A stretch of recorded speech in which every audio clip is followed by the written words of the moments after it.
Bonjour à tous. Patrice Talon, président de la République, célébrera-t-il le 2e anniversaire de son investiture dans la douleur et les râlements de ses concitoyens? Cette question, nous la poserons à un élu qui certainement nous donnera sa réponse à lui. Notre invité de ce dimanche sur Zone Franche est député à l'Assemblée nationale, élu sur la liste Force démocratique unie. Il est membre du bloc de la majorité parlementaire, un bloc fort de 60 députés qui soutient les actions du chef de l'État. Jérémy Adomahou, bonjour. Bonjour, monsieur le journaliste. Bienvenue sur Zone Franche. Le 6 avril prochain, Patrice Talon fermera 2 ans à la tête du Bénin. Il a accédé au pouvoir grâce à un projet de société ambitieux qui a épaté la majorité des Béninois qui lui ont fait confiance. S'en est suivi en décembre 2016 la présentation de son programme d'action actuellement en cours d'exécution.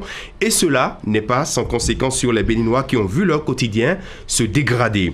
De votre position de parlementaire, acteur politique, homme de terrain, vous nous donnerez votre appréciation de la situation socio-politique et économique nationale, la gouvernance Talon, les relations institutionnelles, la lutte contre la corruption et l'impunité, la fronde sociale à laquelle son gouvernement fait face et la série de faits qui emmène l'opinion à dire que le nouveau départ a pris un mauvais départ. Partagez-vous cet avis? En tout cas, les téléspectateurs de Canal 3 Bénin ainsi que les auditeurs de nos radios partenaires à l'intérieur du pays vous suivent Jérémy Adomahou en plateau pour conduire cet entretien. Je suis avec Herman Anyambossou. Herman, bonjour. Bonjour Christian Danijan, honorable Jérémy Adomahou. Bonjour. Bonjour. Bienvenue sur ce plateau. Je vais reprendre pour vous la question posée par Christian Danijan dans son introduction. Le vendredi 6 avril prochain, ça fera 2 ans que le président Patrice Talon a prêté serment devant la nation. Le temps court et le peuple impatient attend que ça décolle. Patrice Talon va-t-il célébrer le 2e anniversaire de son investiture dans la douleur et les râlements de la population, de ses compatriotes? Je vous pose la question, honorable. Merci, chers journalistes. Permettez-moi d'abord de dire bonjour aux téléspectateurs de Canal 3. Et revenant maintenant à votre question, dans la douleur, peut-être pas. C'est vrai qu'il y a la fronde sociale, c'est vrai aussi que les populations, certaines franges de la population manifestent leur mécontentement parce que les temps sont durs. Mais c'est aussi vrai que la gouvernance, surtout en période de réforme, n'a été jamais une chose facile. Et donc, on peut toujours continuer à espérer, et sachant bien sûr que tout ce qu'on fait aujourd'hui comme réforme, les produits, le fruit, sera pour demain, et donc demain sera meilleur. C'est vrai que ça fait 2 ans que Patrice Talon est au pouvoir. Aujourd'hui, le chef de l'État et son gouvernement font face à une série de tensions dans les hôpitaux, dans les écoles. Est-ce que ce n'est pas le signe que ça ne va véritablement pas, honorable Adomahou, Jérémy? Bon, ce n'est pas la première fois que le Bénin traverse des périodes de tensions sociales. Ça, on l'a observé aussi par le passé. Donc, on ne peut pas conclure, du coup, que c'est le signe que ça ne va pas. C'est vrai. Les travailleurs ont leurs revendications, mais c'est aussi vrai que l'État traverse, et ce n'est pas seulement le Bénin, disons la sous-région traverse une période socio-économique difficile. Et ça, il faut reconnaître ça, et à partir de là, on peut bien analyser les situations. Alors, c'est vrai que par rapport à la situation actuelle, c'est-à-dire la fronde sociale dans le secteur de la justice, dans le secteur de la santé, ou encore, ce qui est plus frappant, dans le secteur de l'enseignement, de l'éducation nationale, les enseignants qui sont en grève. Nous avons vu quand même certains de vos collègues députés, Janvier Yawedéou, nous avons vu le député d'Akwessossou encore, Barthélémy Kassa, et même vous, rencontrer certains enseignants, leur parler. Mais à côté, cette défalcation sur salaire opérée pour faire de grève et autres, est-ce que ce n'est pas ça qui est venu en dehors du vote à l'Assemblée nationale, du retrait de droit de grève, même si la Cour constitutionnelle a statué dessus? Est-ce que ce n'est pas ce mélange de situations-là qui intensifie la tension que nous observons aujourd'hui? Bon, c'est peut-être vrai. Bon, nous n'allons pas revenir sur la décision de la Cour. Nous avons pris acte. Mais en prenant la décision dans le temps, bon, les députés pensaient bien au peuple. Parce que imaginez une grève dans le secteur de la santé, sans service minimum, ce que ça peut créer à la population. Tout le monde n'a pas les moyens d'aller dans les grands centres, les hôpitaux privés, les cliniques privées pour se faire soigner.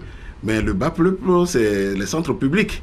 Et donc, lorsqu'on dit qu'il y a grève, déjà que nos hôpitaux n'ont pas une grande capacité déjà pour gérer tous les cas de malades qui arrivent, et qu'on dise encore qu'il n'y a pas de service minimum, c'est dans cette intention que les députés, on avait pris cette décision. Lorsque vous regardez aussi le secteur de la justice, faites un tour dans les prisons, vous allez voir les conditions dans lesquelles des gens vivent là-bas.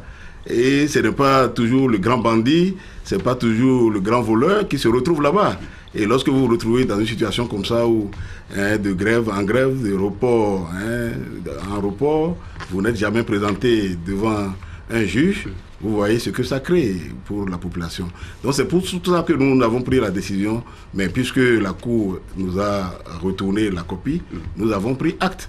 Mais ce qui se passe aujourd'hui... En vous demandant d'encadrer, suivant la loi, de faire un encadrement de la grève, mais jusque-là, on ne vous voit pas agir. Non, ce qui est sûr, vous savez que tout se planifie, tout s'organise à l'Assemblée nationale. On ne saute pas sur les dossiers comme ça seulement parce que la Cour nous a renvoyé la copie. Le lendemain, on va se mettre dessus pour faire l'encadrement. C'est sûr que nous allons faire l'encadrement. Et je suis sûr que quand nous allons faire notre rentrée parlementaire en avril, ça va faire partie des questions sur lesquelles les députés vont se pencher pour vite régler la question. Maintenant, pour ce qui concerne l'enseignement, c'est là surtout qui... Vraiment, la situation que le Bénin traverse actuellement est une situation un peu difficile. Parce que lorsqu'on regarde les revendications, bon, que ce soit revendications légitimes ou pas, c'est sûr que les enseignants ont raison en demandant un certain nombre de choses. Parce que c'est eux qui vivent les réalités de leur métier et c'est par rapport à ça qu'ils ont exprimé un certain nombre de besoins.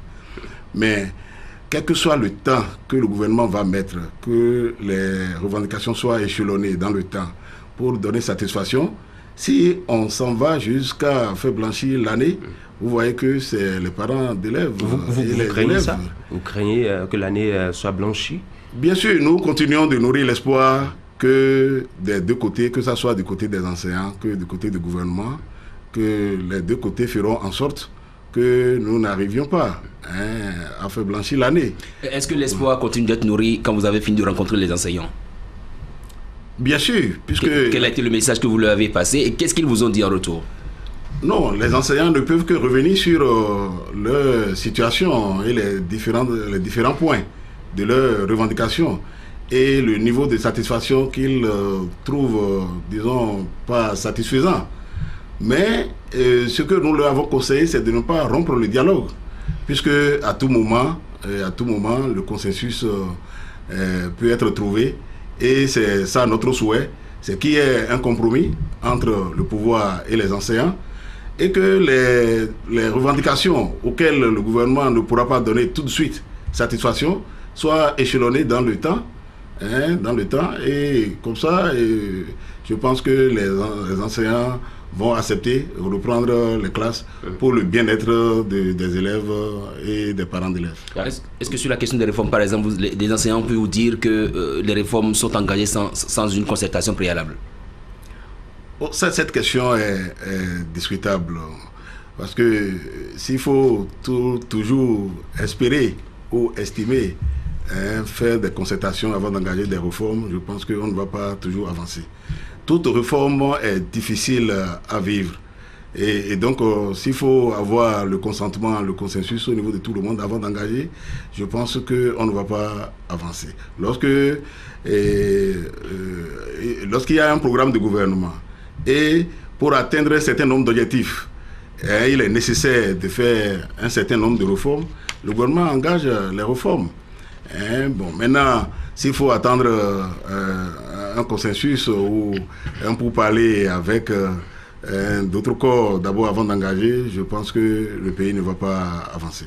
Est-ce que vous ne pensez pas que cette concertation aurait pu prévaloir quand vous votiez cette loi sur le retrait du droit de grève là, pour permettre aux populations de savoir que vous pensiez si bien à elle en voulant retirer ce droit de grève à certains corps de ce pays? Non, le retrait du droit de grève, dans notre entendement, si nous devons nous baser sur l'une des anciennes décisions de la Cour, c'est que les députés ont le droit de retirer la grève à un certain nombre de couches, disons, d'agents du secteur, des secteurs que nous jugeons sensibles Et vous voyez, le secteur de la santé, c'est la vie. C'est que lorsque vous tombez malade, ce n'est pas comme une moto ou un véhicule où on peut dire, bon, je peux attendre une semaine, 20 jours, un mois pour aller chercher la pièce et venir réparer. Et la seconde qui suit, si vous n'intervenez pas, c'est peut-être que c'est fini. Même si après vous obtenez satisfaction, mais les autres ne seraient plus de ce monde. Vous voyez, c'est des secteurs très sensibles. C'est la même chose pour le secteur de la justice. Le secteur de la justice. Lorsque vous voyez les conditions d'incarcération dans nos prisons, et maintenant que quelqu'un, par exemple, s'il était jugé, doit courir peut-être une peine d'1 mois ou de 2 mois, qu'il fasse 2 ans ou 3 ans avant d'être jugé. Mais même si on prononce la peine, le reste du temps, il a perdu en prison, il a souffert pour rien, mais plus personne ne va le dédommager pour ça.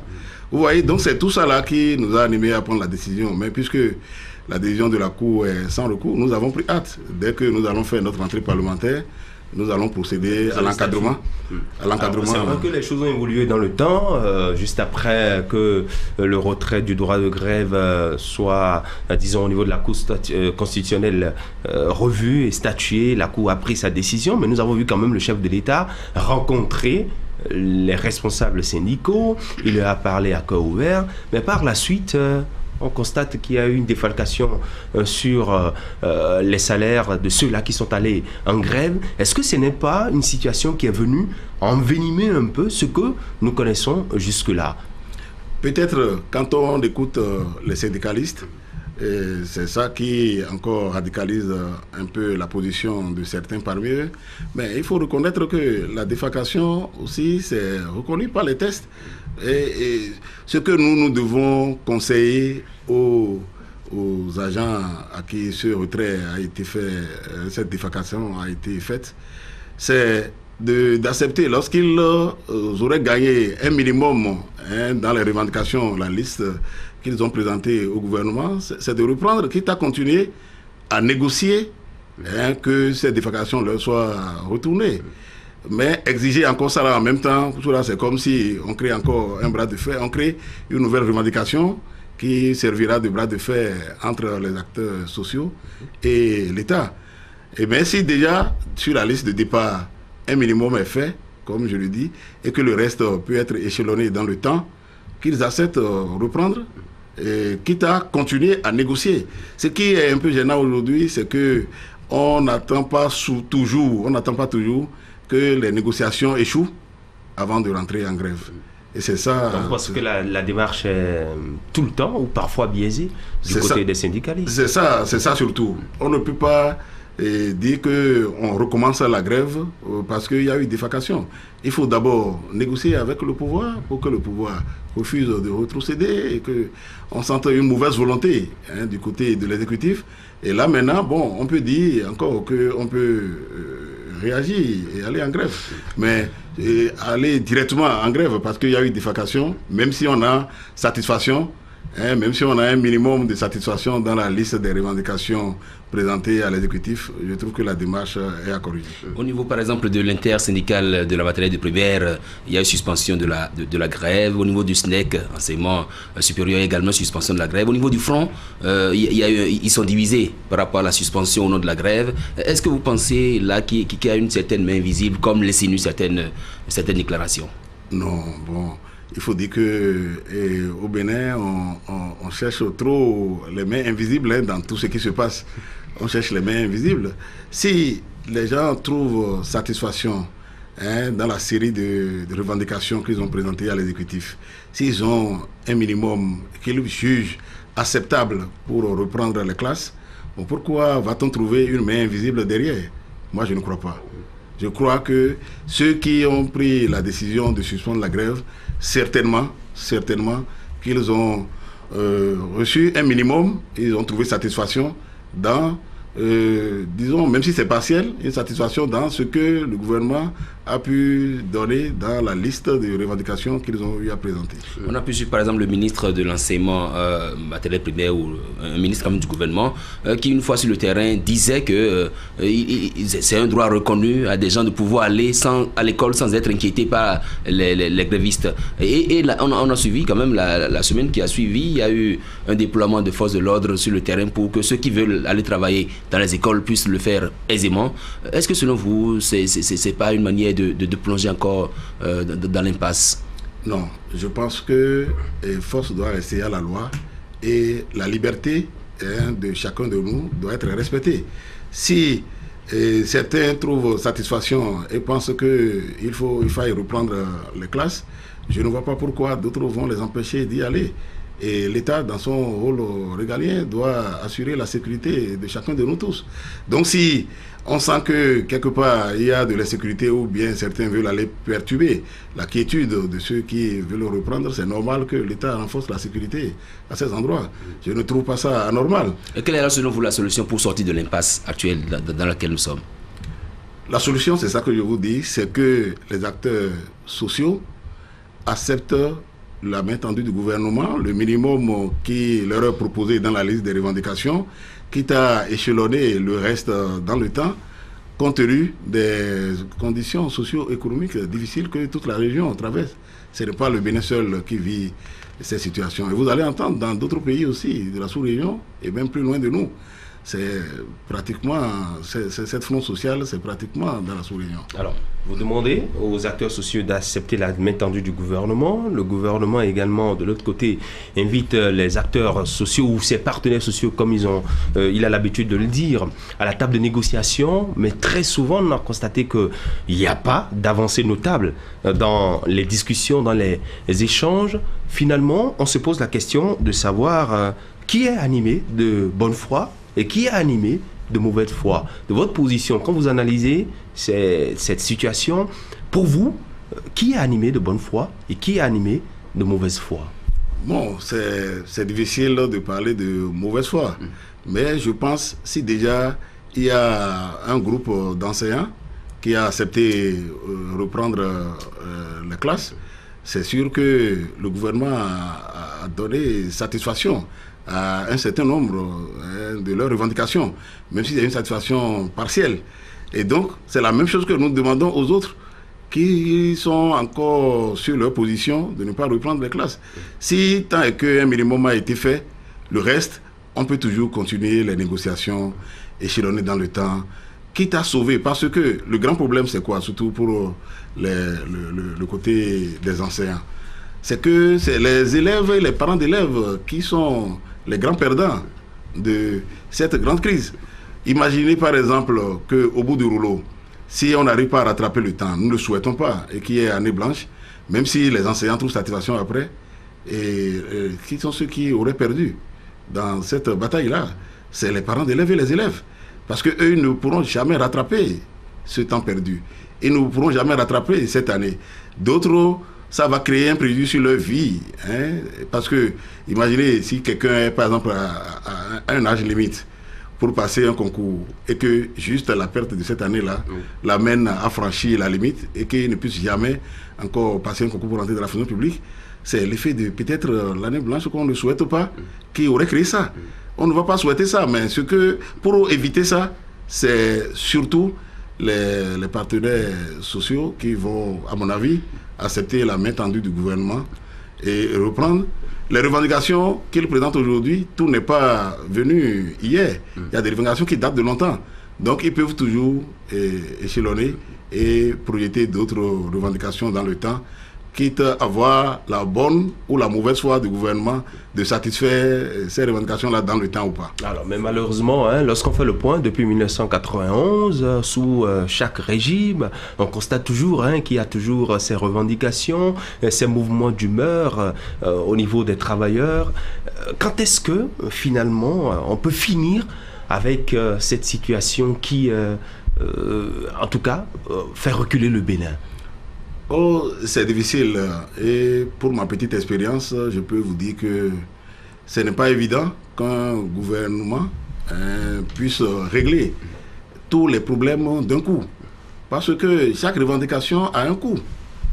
Si vous prenez la liste des revendications présentées par les différents corps, notamment le corps de l'enseignement, chaque revendication a un coût.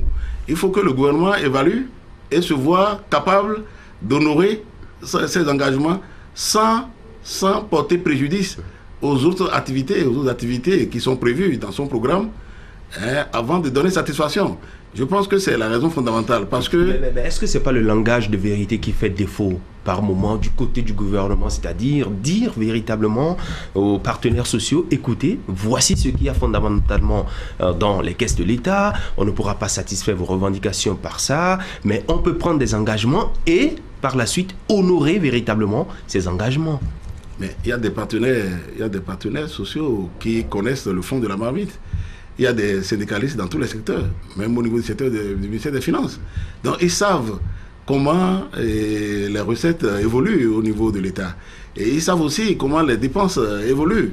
Et donc, conscient de tout ça, et une fois qu'on évalue l'impact financier, disons, des différents points des revendications, on doit être à même de comprendre qu'à telle période, on ne peut pas accéder forcément à telle revendication, à telle période, on ne peut que accepter telle proposition du gouvernement, quitte à continuer toujours la négociation pour la satisfaction du reste.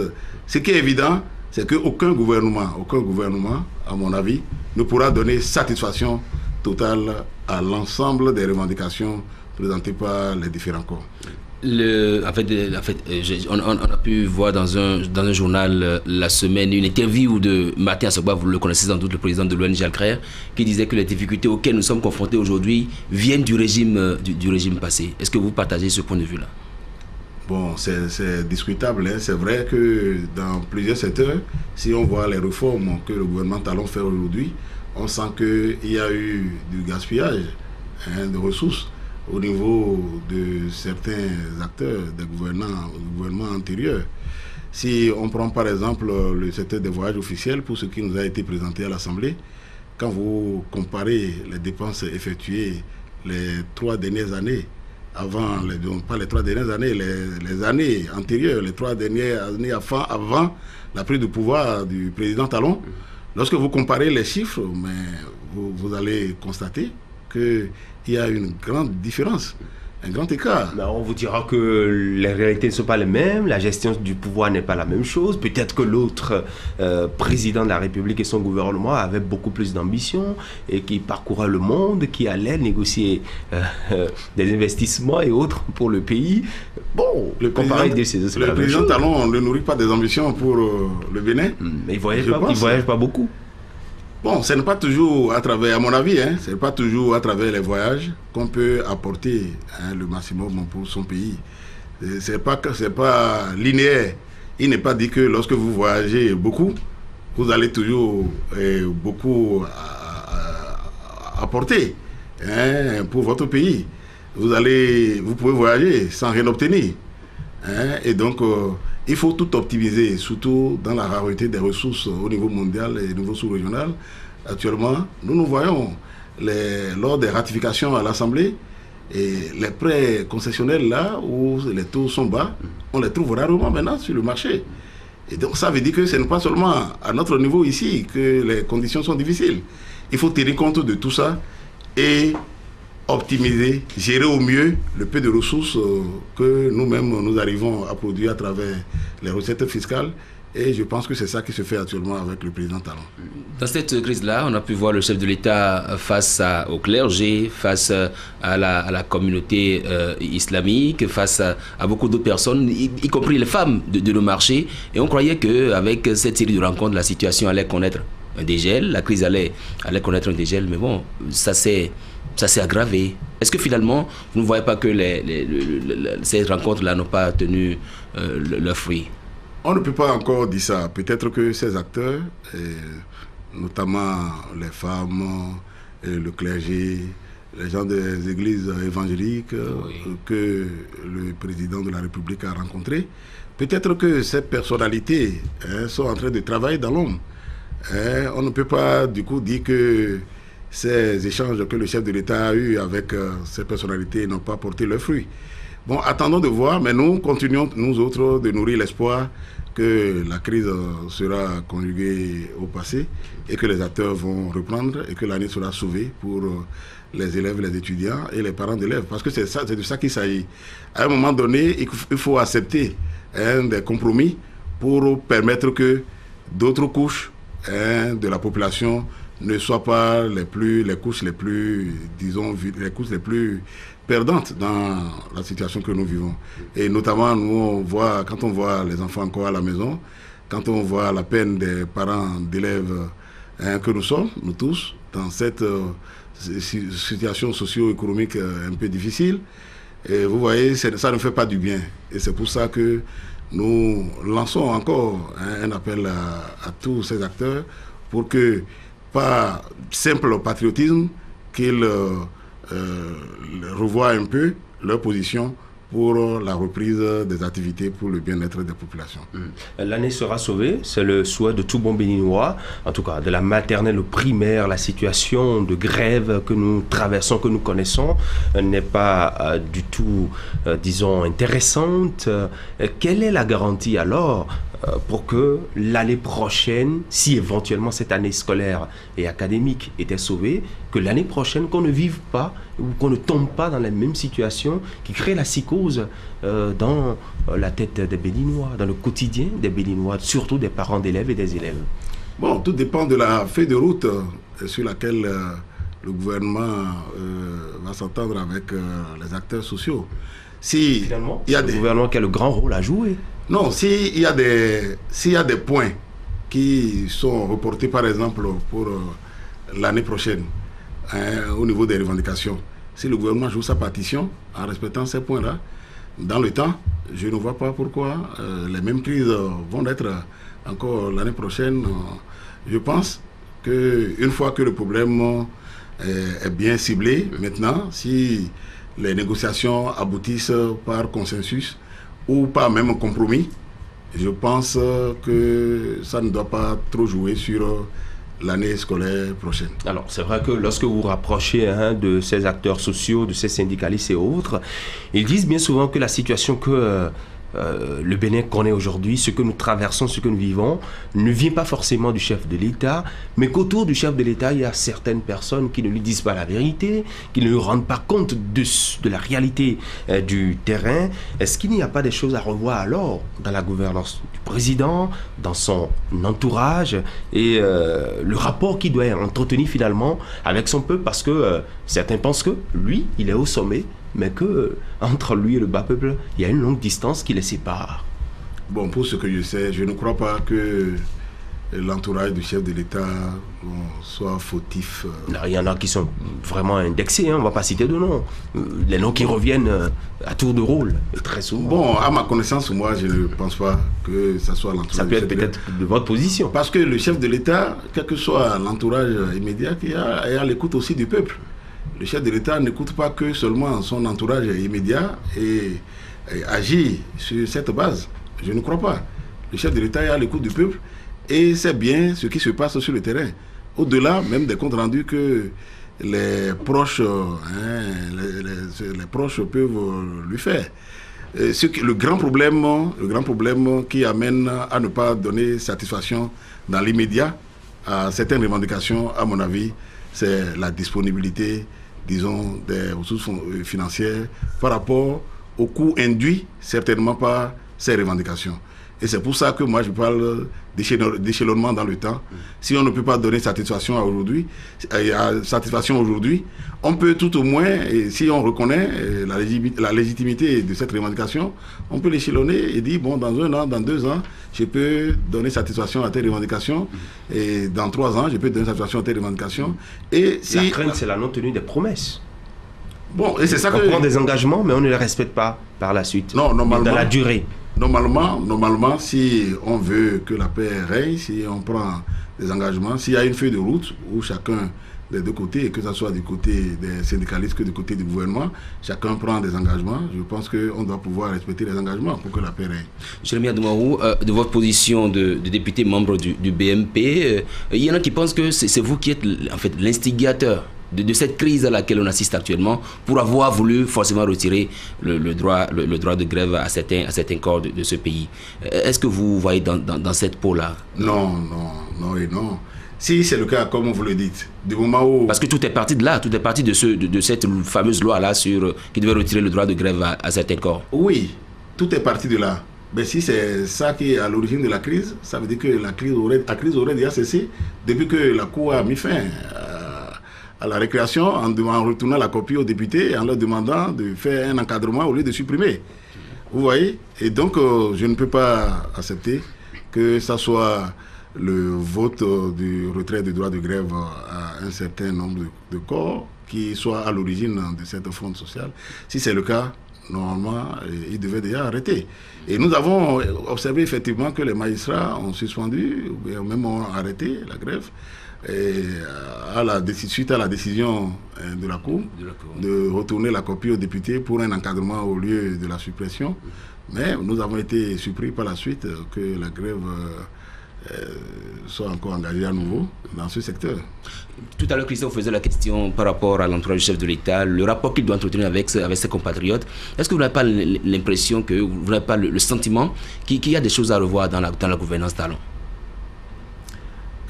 Choses à revoir, bon, moi de mon avis, il n'y a rien de parfait dans ce monde. Et la gouvernance aussi, pour ma petite expérience, pour moi c'est une école, comme aussi la politique. Et il peut y avoir des choses, mais je ne pense pas que ces choses puissent amener jusqu'à la radicalisation de la position de certains syndicalistes comme on l'observe aujourd'hui. Aucune gouvernance n'est parfaite. Certains qualifient le gouvernement ou bien la gouvernance actuelle d'antisociale. Lorsqu'on remonte un peu aux épisodes, disons, sombres que nous avons connus, les déguerpissements, les licenciements, les sociétés d'État qui sont fermées pour cause de mauvais rendements et autres. Est-ce que le gouvernement n'aurait pas pu trouver un peu d'autres solutions plutôt que de licencier ou de fermer certaines structures ou de déguerpir les gens? Jusqu'aujourd'hui, on parle d'asphaltage et autres, mais les Béninois, très impatients, attendent quand même de voir que cela démarre effectivement. Bon, gouvernement antisocial, moi je ne suis pas du tout d'accord. Je ne sais pas par rapport à quoi on traite d'antisocial. Il y a le social dans ce que le gouvernement Talon fait. Et nous sommes bien placés pour vous le dire, puisque c'est nous qui votons le budget. Oui, c'est nous qui votons le budget et nous savons ce qu'il y a dedans. Et qu'on dise que la situation économique, socio-économique est difficile, je suis d'accord. Mais cela ne veut pas dire, ne mélangeons pas les choses. Ne regardons pas la situation socio-économique difficile et conclure en même temps que ce que fait le gouvernement là, que c'est antisocial. C'est vrai que vous avez voté le budget, vous savez ce qu'il y a dedans. Peut-être qu'il y a des mesures sociales qui sont contenues dans ce budget, mais je prends l'exemple du budget 2017, il y a des actions sur le plan social qui sont contenues dans ce budget, mais jusqu'à la fin de l'année 2017, est-ce que vous avez véritablement vu sur le terrain l'impact de ces actions sur les populations? Quelle action par exemple? Bon, la microfinance, quand on parle de la microfinance aux plus pauvres. La microfinance a été réorganisée et ça a démarré, vous avez vu, non? De plus belle. Et disons, avec une réforme que nous voyons encore qui va donner beaucoup plus d'impact. Que par le passé. Pour enchérir un peu la question, quand vous voyez un peu, vous êtes élu du peuple, quand vous voyez un peu la vie de vos mandants aujourd'hui, est-ce que vous pensez qu'ils vivent mieux aujourd'hui qu'hier? C'est ça que je vous ai démontré tout à l'heure. La situation socio-économique est difficile dans la sous-région, toute la sous-région et même au monde. Je vous ai dit, même les accords de prêt que nous donnons à l'Assemblée, c'est rare de trouver encore maintenant des prêts concessionnels. Ça veut dire que même les bailleurs qui nous accompagnent là, si c'est 100 milliards qu'ils donnaient hier, c'est peut-être 50 ou bien moins de 50 que nous recevons aujourd'hui. Et ce n'est pas le bénin seul qui est dans cet état-là.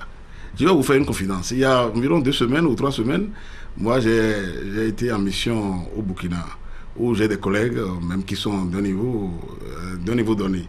Mais dans nos échanges, mais les mêmes collègues se plaignent et disent, même la situation qu'eux vivaient au temps de Blaise, que ce n'est pas la même situation qu'aujourd'hui, que les temps sont difficiles et durs. On lui a coupé les robinets aussi, c'est ça? Mais c'est des gens qui sont d'un niveau donné, qui doivent comprendre que ce n'est pas du fait du président Kaboré. C'est ça la réalité.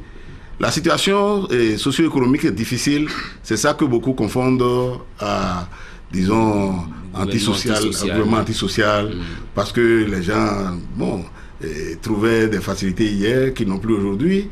Bon, peut-être que la vie coûtait moins cher hier pour certains et aujourd'hui ça coûte un peu plus cher. C'est peut-être aussi que l'argent facile ne circule plus. Voilà, c'est possible. Et que l'argent facile. Et que les revenus n'ont pas augmenté. Donc vous voyez, il y a plein d'éléments qu'on peut développer. Mais je voudrais qu'on fasse la différence entre la situation socio-économique difficile que tout le monde vit aujourd'hui et gouvernement antisocial, on veut en même temps les confondre, je ne suis pas d'avis. D'accord. Alors, nous allons évoluer honorable. On va parler maintenant de votre alliance politique, FDU, Force démocratique unie, la réforme du système partisan et la charte des partis politiques. Vous êtes député FDU, élu dans la 12e circonscription électorale. À l'Assemblée nationale, vous êtes membre, vous appartenez au groupe parlementaire Union, Paix et Démocratie que préside le président Mathurin Kofi Nago. Votre alliance et votre groupe parlementaire soutiennent les actions du président de la République, Patrice Talon. Alors, quelle explication devons-nous avoir de cette relation, disons, forte, qui vous unit, FDU et Patrice Talon, votre groupe parlementaire et le BMP? L'alliance FDU que préside le président Nago a choisi de soutenir les actions du chef de l'État au lendemain de la prise de pouvoir du président Talon. Et c'est comme ça que nous avons décidé au niveau du bureau du FDU, y compris l'ensemble des députés, des 4 députés élus sur la liste de l'Alliance, et les autres élus, maires, conseillers communaux et locaux, nous avons pris unanimement la décision de soutenir les actions du chef de l'État.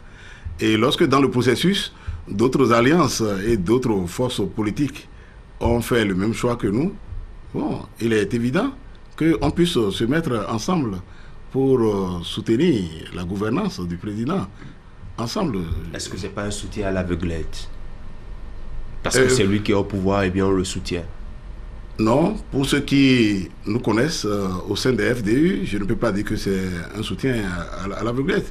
Vous savez, les réformes que le président Talon est en train de faire aujourd'hui, et beaucoup de ces réformes-là, nous allons voir les retombées. Nous allons voir les retombées peut-être dans 5 ans, 10 ans. Ça fait déjà 2 ans. Oui, mais ce n'est pas toujours des réformes qui ont un effet immédiat. Peut-être même que c'est d'autres chefs d'État qui vont vivre des retombées, qui vont, disons, recueillir les fruits de ces réformes-là. Parce que toutes les réformes n'ont pas un effet immédiat. Et c'est ce que nous nous accompagnons. C'est-à-dire il faut penser à l'avenir. Il ne faut pas agir seulement dans le but de donner satisfaction immédiate. Il faut aussi penser à la progéniture. Et le long terme, c'est vraiment important dans toute gouvernance qui souhaite être sérieuse. Et je pense que c'est ce qui se passe au niveau de la gouvernance du président Talon. Et nous nous soutenons et nous continuons à soutenir. C'est vrai que l'Alliance FDU, c'est des députés à l'Assemblée nationale. C'est également, comment dit-on, c'est également un président, c'est un groupe parlementaire. C'est aussi quelques membres du gouvernement. Vous avez sans doute des préfets aussi. Et il y en a qui pensent que, parce que le FDU est logé à la bonne enseigne, ce soutien-là devient indéfectible et assez cimenté, collé, dallé et tout et tout. En quoi FDU est logé à la bonne enseigne? Je ne crois pas. Nous soutenons comme toutes les autres forces politiques. Nous soutenons comme toutes les autres forces politiques. On n'a pas besoin d'avoir des préfets dans nos rangs pour apporter notre soutien au président Talon. Je vous ai dit, c'est en fonction de son programme de gouvernement et que de façon unanime, tous les élus, y compris le bureau politique de FDU, nous avons choisi l'accompagner pour son quinquennat. Quelle est aujourd'hui la forme de l'Alliance après le congrès du 20 janvier dernier? Est-ce que c'est toujours cette Alliance-là qui a été en bloc aux législatives, cette Alliance-là qui a soutenu Patrice Talon, cette Alliance, est-ce que vous êtes toujours solidaire des décisions du bureau exécutif de l'Alliance? Bien sûr que oui. L'Alliance n'a pas changé de forme, à ma connaissance, depuis le congrès. Au contraire, le congrès du 20 janvier nous a amené encore à renforcer nos liens pour les combats futurs.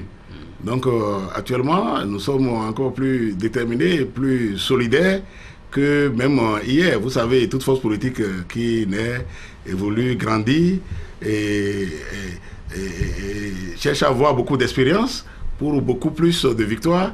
Et c'est ça au niveau de l'Alliance FDU aujourd'hui. Nous ne pouvons même pas dire qu'après le congrès du 20, que nous ne sommes pas devenus plus forts qu'à la création. C'est maintenant que nous sommes encore davantage renforcés. Nous resserrons nos liens pour des combats futurs. Et des victoires encore plus grandes. Voilà, des victoires encore plus grandes. Vous savez déjà que l'Alliance est née avec les dents, puisque une Alliance qui est née à la veille des élections et qui s'en sort quand même avec 4 députés sur le circuit national, ce n'est pas petit. Que ça n'est sorti avec beaucoup d'élus communaux, ce n'est pas petit. C'est vrai que cette alliance est allée un peu semer sur le terreau fertile d'une autre alliance, en fait, d'un grand parti, le PSD. Est-ce qu'aujourd'hui, quelles sont les relations entre le FDU et puis le PSD aujourd'hui? Nous nourrissons de très bonnes relations entre les partis. Vous savez, les questions électorales ne sont pas, disons, c'est des compétitions. Et une fois les compétitions terminées, c'est la convivialité au sein des partis politiques.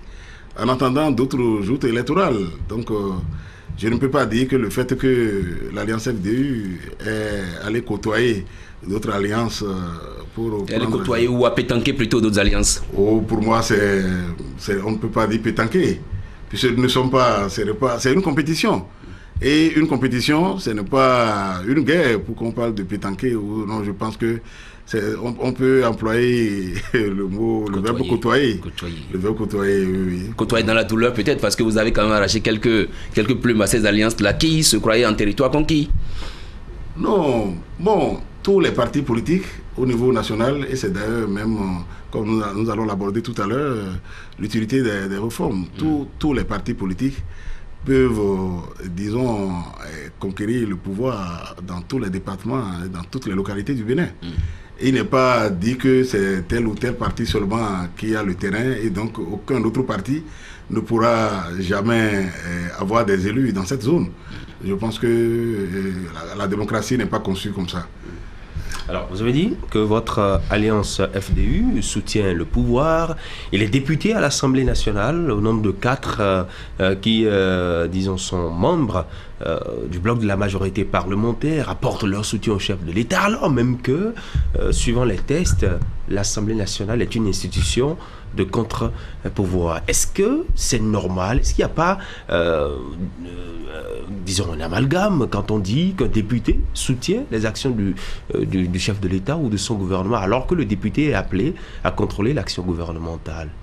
Non, aucun amalgame, à mon avis. Ce n'est pas la première fois qu'un chef d'État a un soutien au niveau de l'Assemblée nationale. Dans l'opinion, on se dit que vous êtes des vendus. Non, ce n'est même pas la première fois qu'un chef d'État, même dans le contexte du Bénin et au monde entier, ce n'est pas la première fois qu'un chef d'État a une majorité à l'Assemblée. Et lorsque vous regardez le type de gouvernance pour lequel nous avons opté, le type pour lequel nous avons opté au Bénin, vous allez vous rendre compte qu'aucun pouvoir, aucun gouvernement ne peut fonctionner sans l'Assemblée nationale.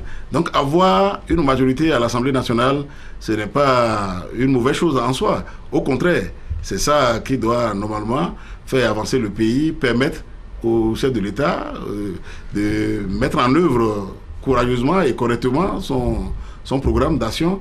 Et je pense que tout chef d'État, et en particulier même le cas du Bénin, tout chef d'État souhaite avoir cette majorité-là. Et donc, cela n'empêche aucun député de contrôler l'action de gouvernement. Justement, par rapport à cette majorité-là, on pense que c'est une majorité bénie oui, puisqu'on vous a entendu très peu à la veille du vote du budget. On n'a pas entendu des députés. En fait, vous êtes représentant du peuple. Vous n'avez pas, par exemple, fait des propositions. Vous n'êtes pas allé contre certaines dispositions contenues dans le projet du budget. Il y a même des questions orales pour lesquelles on ne vous entend même pas du tout au Parlement, honorable Jérémy Adomaou. Pour les questions du budget, je vais vous expliquer ceci. Oui. Vous savez, la manière dont nous fonctionnons à l'Assemblée peut amener à avoir très peu de questions ou très peu de préoccupations au niveau du budget. Puisque en commission, c'est hors caméra, il n'y a pas la presse, mais c'est en commission que nous faisons le gros lot du travail.